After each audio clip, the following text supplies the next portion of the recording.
자, 검찰청법 그리고 형사소송법 개정, 이른바 검수완박 입법의 위헌 여부에 대해서 오늘 법무부하고 국회가 헌법재판소에서 맞붙었는데, 와, 방청객 열석인데 총 369명이 지원을 했다 그래요. 그러니까요. 굉장히 관심이 높아요. 관심이 높죠. 아무래도 이제 이번 사안 같은 경우는 이제 검경 수사권 조정 문제, 그 문제 관련해서 두 가지 법안 말씀하신 그 법안에 대해서 위헌 비판을 하고 있는 거거든요.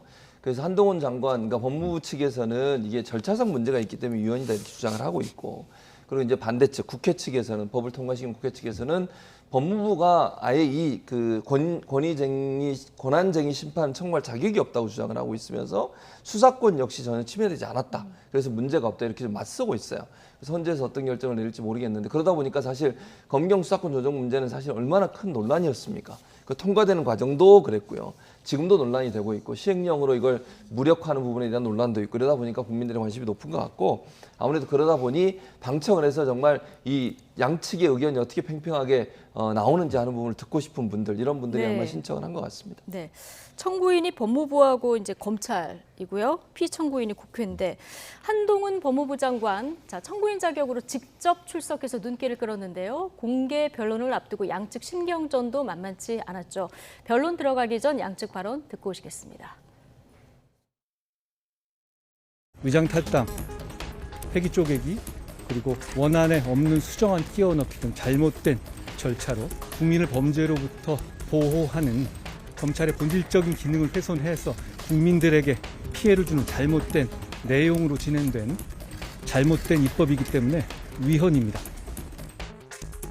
우리 헌법에는 누가 수사하고 어떻게 기소하고 이런 거에 대한 아무런 규정이 없습니다. 그러니까 국회가 시대 상황이나 국민들의 요구를 반영을 해서 결정할 수 있는 입법 사항입니다. 이 사건 법률도 국회가 헌법상 다수결의 원칙과 국회법 규정에 따라서 적법하게 법률안을 심사하고 의결했습니다. 네. 자, 국회의 입법 과정이 이 검사의 권한을 침해했느냐, 이걸 이제 다투는 건데, 오늘이 두 번째 공개 변론입니다. 이제 쟁점이 뭐였습니까? 그러니까 핵심은 이제 그거죠. 그러니까 뭐 우리 헌법에 보게 되면 이제 이 영장 청구는 검사만 할 수 있도록 이렇게 돼 있단 말이에요. 영장 신청은 검사가. 네. 예. 이제 그게 이제 결국은 어떻게 보면 영장으로부터 모든 수사가 출발한다는 거죠. 예. 그래서 이제 결국은 이제 검찰이 수사권을 갖는 것은 당연한 네. 걸로 이제까지 여겨져 왔고 그랬는데 그 수사권을 완전히 검찰로부터 박탈해서 경찰 쪽으로 줘버리는 것이 과연 타당하냐? 이게 결국은 헌법 위반이다. 예. 그게 이제 기본적인 그 이제 쟁점이 되는 거고요. 네. 뭐 그 관련해서도 역시 이제 뭐 그동안에도 논란이 좀 있었습니다만 뭐 법조인들 사이에서도 의견은 좀 많이 갈리는 것 같아요. 그러니까요. 예, 지금 그렇긴 말씀하신 한데. 부분이 체포, 구속, 압수 또는 수색을 할 때는 적법한 절차에 따라서 검사의 신청에 의해서 법관이 발부한 영장을 제시해야 한다. 이게 영장 신청권을 통해서 수사권을 유추할 수 있느냐 없느냐. 자, 이게 이제 쟁점이었는데 양측의 주장이 다른 이런 상황 아니겠습니까? 그렇죠. 그러니까 검찰 측에서는 이게 영장 청구권이 수사권까지를 포함하고 있다고 주장을 하는 것이고, 네. 반대인 국회 측에서는 그게 아니고 영장 청구권만 있는 거다. 왜냐하면 지금도 사실은 물론 검찰이 수사하는 부분도 있긴 합니다만, 경찰이 수사를 해서 송치 불송치를 결정하고 그걸 보고 나서 검찰이 영장을 청구할지 안 할지 결정하는 거잖아요. 그래서 국회에서 보는 관점은 경찰이 일차적인 수사권을 갖고 있는 것이고, 검찰은 거기에 대해서 견제하는 역할을 하는 거다. 그게 견제의 장치가 영장 청구권이고, 인권을 보호하기 위해서 영장을 청구할지 안 할지를 결정하는 것이 검찰이 수사한 내용을 검토해서 하는 것이지, 예. 처음부터 수사를 해야 되는 수사권이 보장되는 거 아니다. 이렇게 지금 맞붙어 있는 거예요. 그러니까 헌재가 이 부분을 어떻게 볼 거냐 이 문제죠. 영장 청구권을 수사권까지 포함하는 권한으로 볼 거냐, 아니면 정말 경찰이 수사권을 견제하기 위한 검찰이 갖고 있는 권한으로 볼 거냐, 이 차이에 따라서 양측 의견이 부딪힌다 이렇게 볼 수 있을 것 같습니다. 예.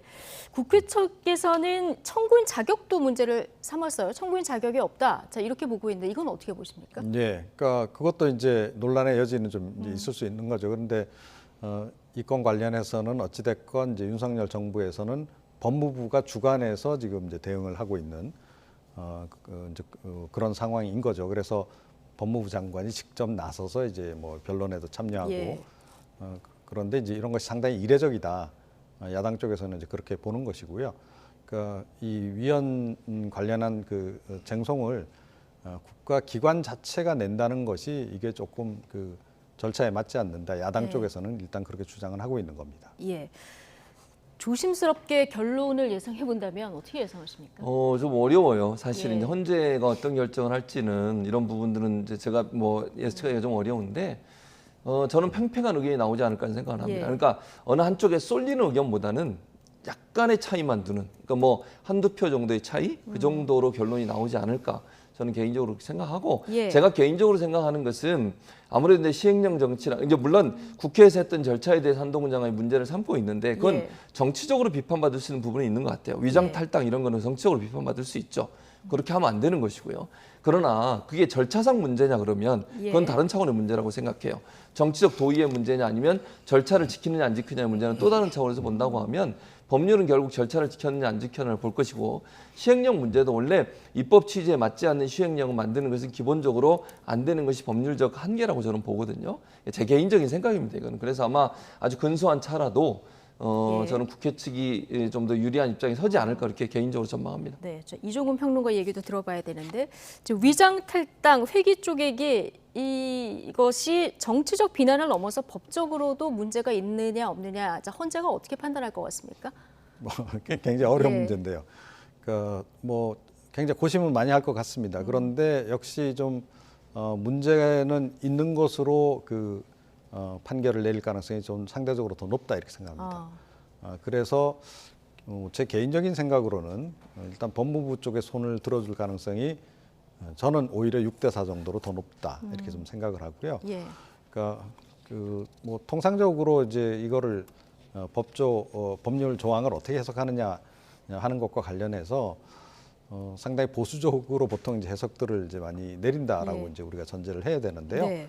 그러니까 이 법무부의 주장이 그렇게 틀린 주장이 아니다라는 거죠. 왜냐하면 그 동안에 만약에 이 영장 청구권을 이제 검사가 행사하는 것이 부적절했다라고 생각한다면 아마 어떤 식으로든 그 동안에 뭐 수십 년 지나오는 동안에 조치가 취해졌겠죠. 또 그걸 근거로 해서 또 검찰이 수사권을 갖는 부분에 대해서도 어떤 형태로든 계속 문제 제기는 있어 왔을 것이다라는 거예요. 그런데 사실은 그 문재인 정부 이전까지는 별로 이 부분에 대해서 이견이 없었다라고 하는 것은 약간 법 쪽에 내에서는 어찌됐건 일종의 그 상식처럼 이렇게 인정되어 왔던 부분들이 존재한다라는 거죠. 그러면 뭐 법 조항도 중요하지만 그것 이전에 이제 상식 또 굉장히 중시하는 게 자유민주주의 체제에서의 그 법률 체계다라고 전제했을 때 저는 그 부분도 상당히 좀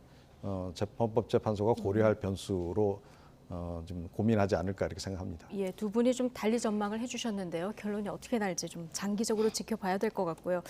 당장 곧 결론이 날 사안도 있죠. 자, 쌍방울로부터 수억 원대 뇌물수수 의혹을 받고 있는 이화영 킨텍스 대표이사 오늘 영장 심사를 받았고요. 지금 수원구치소에서 대기 중인데 일단 쌍방울 사회이사로 재직했었고 이 재직한 이후에 퇴직한 이후에도 쌍방울에서 제공하는 법인카드를 사용했고 이거를 뇌물로 보고 있는 거죠? 그렇게 보고 있어요. 검찰은 예. 그렇게 보고 있는데 오늘 또 이화영 지금 킨텍스 사장은 들어가면서는 본인은 그걸 사용한 적이 없다고 또 얘기를 해요. 예. 그러니까 어떤 게 진실인지 모르겠어요. 그러나 이제 만약의 경우입니다. 이거는 만약에 검찰이 기소했던 그 내용이 사실이라면 이거는 큰 문제가 된다고 저는 예. 봐요. 그러니까 예를 들면 이화영 지금 사장은 자기는 사용한 적이 없다고 하니까 제가 거기에 대해서 단정적으로 얘기할 수 있는 상황은 저는 아니라고 보고요. 이제 재판부가 어떻게 판단을 지켜봐야겠죠. 구속영장 청구에 대해서. 어쨌든 검찰이 지금까지 밝힌 내용만 보면 자기가 사회이사를 그만두고 나서도 법인카드를 사용한 것으로 지금 보여지는 거잖아요. 예. 그게 사실이라는 전제로 말씀드리면 이거는 상당히 부적절하다. 왜냐하면 공직자가 돼서 회사의 법인카드를 쓴다. 그랬다면 이건 문제가 있는 거죠. 저는 그거는 아니라고 생각해요. 네. 왜냐하면 공직자가 됐으면 당연히 일반 회사의 관계를 끊어야 되고 그전에 사회회사로 있었던 것을 정리하고 법인카드가 있었다면 반납하고 더 이상 그 회사의 카드를 쓰면 안 되는 것이죠. 공직자가 어떤 형태로든 기업의 어떤 그 돈을 쓰거나 물품을 사용하는 것 자체가 저는 큰 문제라고 보기 때문에 만약에 그게 사실이라면 저는 이화영 사장에 대해서는 처벌이 불가피한 생각이 들고 다만 아까 말씀드린 것처럼 이화영 사장은 들어가면서 본인이 사용한 적이 없다고 하니 이 부분에 대한 시시비비를 밝히는 것이 이번 영장 청구의 어떤 판단의 기준이 되지 않을까 이렇게 생각을 합니다. 이 법인카드를 사용했느냐 이것도 하나 쟁점이고 하나는 대가성이 있느냐. 자, 이 부분도 따져봐야 되는데 이화영 대표가 평화부지사 시절에 대북 협력 사업을 주도했고요. 그리고 쌍방울이 대북 사업 진출을 노리고 있었기 때문에 검찰은 이 연관성도 좀 주목해서 보고 있는 것 같아요. 네, 그렇습니다. 그러니까 법인카드를 사용한 것은 뭐 거의 확실한 것 같아요. 예. 그러니까 뭐 지금 카드 내역 관련해서도 보도가 일부 좀 나오고 있는 그런 상황이거든요. 이제 평화부지사로 이제 간 다음에 그러면 이제 쌍방울 측하고 어떤 일을 전개했는가? 쌍방울 측이 이제 북한 광물자원 개발, 히토류 개발 관련한 일을 이제 사업을 추진하고 북한의 민경련하고 이제 접촉을 하는 과정에서 이화영 평화부지사가 연결 역할을 하고 그렇게 해서 MOU까지 맺고 그 바람에 그 관련 쌍방울의 그와 관련한 기업 산하 기업이죠. 이 주가가 굉장히 급등하고 이런 그 실질적인 그 사건들이 진행이 됐다라는 거죠. 그러니까 실체가 있다는 겁니다. 그래서 이 부분도 아마 제가 보건대는 그 이화영 대표에게 상당히 좀 불리한 방향으로 일단 돌아가는 게 아닌가 이렇게 생각합니다. 또 하나 의혹이 남았는데 이 대표 아들의 취업 특혜 의혹이 또 불거졌습니다. 쌍방울의 이제 취업 특혜 의혹이 불거진 건데 검찰이 이걸 뇌물로 연관지어서 지금 보고 있는 것 같은데요. 이거 이유는 뭡니까? 왜냐하면 만약에 이것도 이제 의혹이잖아요. 의혹이니까 이게 사실인지 아닌지는 제가 확인할 수 없고 지금 이 대표 입장은 제가 뭐 정확히 아직 듣지 못했지만 제가 볼 때 부인하고 있는 걸로 보여지는데 오해를 잘 설명하겠다 이렇게 얘기가 그렇죠. 들어갔습니다. 그러니까 예를 들면 아들이 쌍방울에 이 뭐 취업을 했다고 하면 예를 들어서 1년간 재직하면서 급여를 받았고 그렇죠. 회사 출입 기록은 석 달간 14차례 정도였다. 이렇게 이제 보도가 되고 있습니다. 그러니까 이제 업무를 어떤 업무를 했는지는 그게 중요할 거라고 생각해요. 예를 들면 이게 매일 출근하는 업무인지 정확한 정시에 출근해 정시에 퇴근하는 업무인지 외부에서 일을 하는 업무인지에 대한 확인이 필요할 것 같고요. 또 일단 정식적으로 취업을 했다면 그 자체는 문제라고 보지 않아요. 다만 특혜성이 있다고 하면 예를 들면 정상적인 어떤 취업의 절차가 아닌 방법을 통해 들어갔다면 문제가 될 수 있지만 그 절차가 정상적이었다면 저는 문제라고 보지는 않고요. 또한 출근도 아까 말씀하신 것처럼 전체 중에 예를 들면 14일을 출근했다면 그 출근이 밖에서 외부에서 근무하는 것도 인정한 것인지 아니면 반드시 출근해야 되는데 밖에서 근무한 것인지 이 부분도 확인이 필요한 사항이다. 지금 상황에서는 그렇게 얘기할 수밖에 없고 아마 이제 검찰이 조사를 하게 되면 이 의혹에 대해서 그게 제대로 이루어졌는지 아마 취업 심사 과정에서 어떤 일이 있었고 그다음에 근무를 그러면 실내에서 안 하고 예를 들면 회사에서 안 하고 밖에서 했다고 하면 그 밖에서 했던 업무가 무엇인지 하는 부분에 대한 조사가 필요하다고 보여집니다. 네.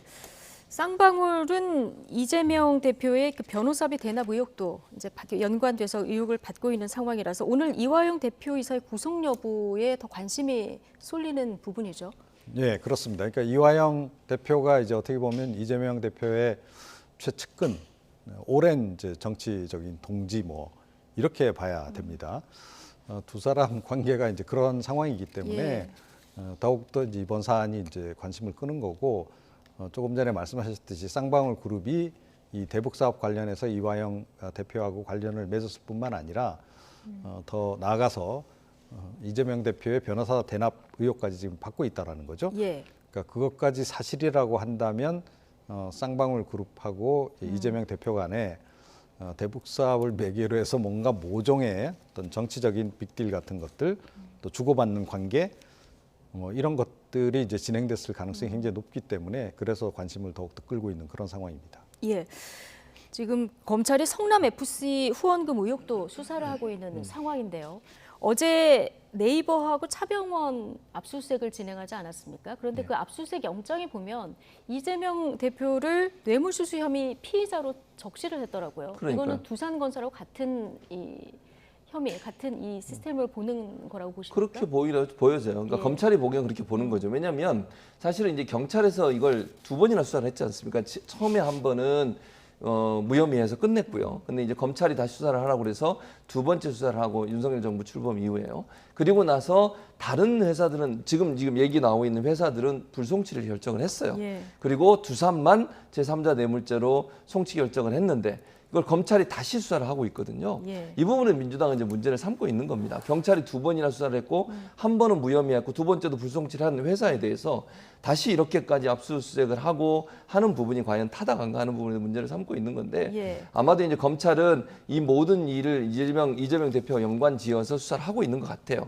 그리고 이제 실제적으로 이재명 지사가 뭔가 혜택을 입었다. 뭐 아마 정치적 혜택이라고 저는 보이지는데 예. 검찰의 주장은 그렇게 주장을 하고 있는 것 같은데 민주당 입장에서는 그게 검찰이 먼지털이 수사를 하고 있다고 지금 주장을 하고 있는 거죠. 아까 제가 말씀드린 것처럼 경찰이 2번이나 수사해서 불송치 결정 내린 그 업체에 대해서 다시 수사를 한다. 네. 의도가 있는 거 아니냐. 특히 최근에 이제 이 담당 검사가 바뀌었지 않습니까? 교체가 됐는데 그리고 나서 더 압박 수위를 높이는 게 아닌가 그렇게 보고 있는 것이라고 보여집니다. 예. 자, 이화영 대표이사 구속영장이 발부가 될지 안 될지 아직 결정은 안 났는데요. 저희가 속보 들어오는 대로 전해드리고요. 이종훈 평론가님 오늘 기침이 좀 나셨는데 기침 참으시면서 끝까지 설명해 주셔서 너무 고맙습니다. 네, 이 독감 예. 백신 후유증인 것 같습니다. 네, 알겠습니다. 자, 나이트 포커스 오늘은 여기까지 하겠습니다. 이종훈 정치평론가, 최진봉 성공회대 교수 두 분과 함께했습니다. 고맙습니다.